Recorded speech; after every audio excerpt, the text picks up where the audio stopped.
যে সমস্যাগুলো বলা হয়েছে এবং তার কিছু প্রস্তাবনাও এখানে দেওয়ার চেষ্টা করা হয়েছে, সেগুলো আমরা অবশ্যই বিবেচনা করব। এবং আমরা মনে করি যে সাংবাদিকতা যে পেশাদারিত্ব, সেই পেশাদারিত্বর জন্য আমাদের যে এখানে বহুমুখী স্টেক হোল্ডার, সেই বহুমুখী স্টেক হোল্ডারদেরকে নিয়ে আমাদের একটা ঐক্যমতে যেতে হবে আর কি। এবং আমরা দেখেছি যে আমাদের এই আন্দোলন বা এই অভ্যুত্থানে আসলে সাংবাদিকতার কি ভূমিকা ছিল বা তারা কিভাবে কাজ করেছে, এবং সেটাও আসলে গণমাধ্যমের স্টেক হোল্ডারদের জন্য এক একজনের জন্য নিশ্চয়ই এক এক রকম অভিজ্ঞতা। যারা মাঠ পর্যায়ে কাজ করেছেন, যারা সম্পাদক হিসেবে বা হাউসে কাজ করেছেন, মালিকদের এক ধরনের ভূমিকা ছিল। সেটা এই আন্দোলনটা আমাদের জন্য একটা বড় কেস স্টাডি আসলে। তো আমি মনে করি যে এই আন্দোলনে সাংবাদিকদের বা গণমাধ্যমের ভূমিকা কি ছিল, এটা নিয়েও আমাদের আসলে খুবই নিবিড়ভাবে এটা পর্যালোচনা করা উচিত। আলোচনা সমালোচনা নির্মোহভাবে নিরপেক্ষভাবে করা উচিত। সেই জায়গায় হয়তো অনেক বেশি উঠে আসবে।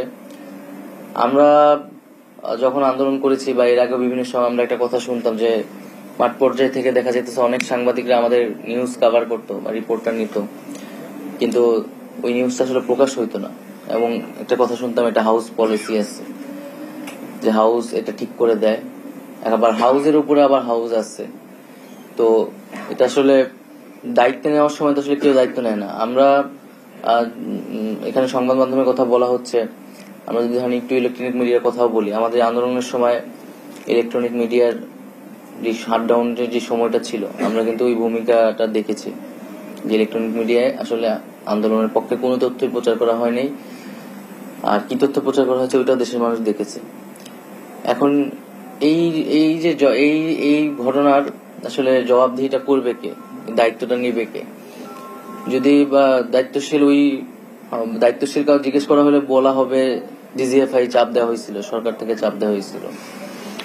তো কাউকে না কাউকে আসলে দায়িত্বটা নিতে হবে।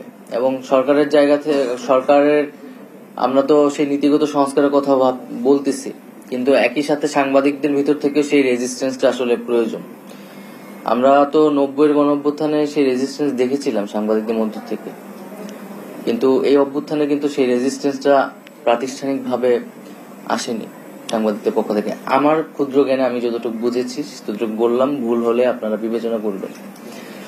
তো সেই জায়গা থেকে আমরা সামনের দিকে আসলে তাকাতে চাই যে আমাদের সামনের দিনগুলোতে আমাদের কিভাবে সাংবাদিকতাকে আমরা আরো পেশাদারিত্বের একটা জায়গায় নিতে পারি, এবং যাতে আমাদের তরুণরা, মেধাবীরা আগ্রহী হয়।